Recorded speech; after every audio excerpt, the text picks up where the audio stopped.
Maqedonia dhe Shqipëria nuk kanë çështje të hapura, theksoi presidentja Gordana Siljanovska-Davkova në fjalimin e saj gjatë konferencës së përbashkët për media me mysafirin e saj, presidentin e Shqipërisë Bajram Begaj. Ajo theksoi rëndësinë e bashkëpunimit dypalësh, por edhe respektimin e komuniteteve në të dyja vendet.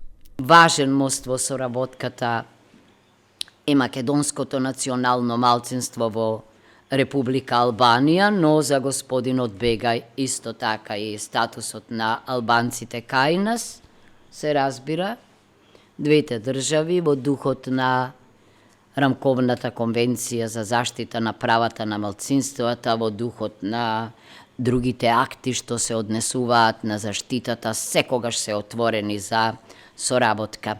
Afërsia mes Republikës së Shqipërisë dhe Maqedonisë nuk është vetëm gjeografike, por është edhe vazhdueshme, theksoi presidenti Begaj në fjalimin e tij. Ai foli edhe për rolin e shqiptarëve në Maqedoninë e Veriut, për të cilët tas janë pjesë e popullit shtetformues që jep kontribut të madh për stabilitetin e vendit, por edhe për progresin në rrugën eurointegruese.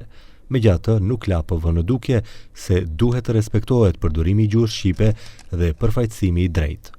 Ne besojmë se përfaqësimi i drejtë dhe dinjitos dhe adekutat i shqiptarëve në institucionet shtetërore, zbatimi i plot i ligjit të gjuhës me përdorimin e gjuhës shqipe, i cili ka lidhje me identitetin kombëtar shqiptar, dhe ruajtja e funksionimi i mekanizmave të barazisë, nuk janë vetëm thjesht çështje teknike.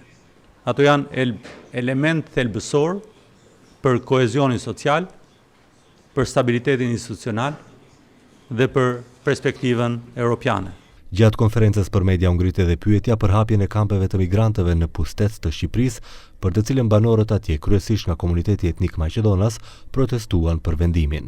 Begaj theksoi se qëllimi nuk është vendosja e migrantëve në pustet, por kjo është pjesë e masave të qeverisë në rast se krijohen flukse më të mëdha të migrantëve.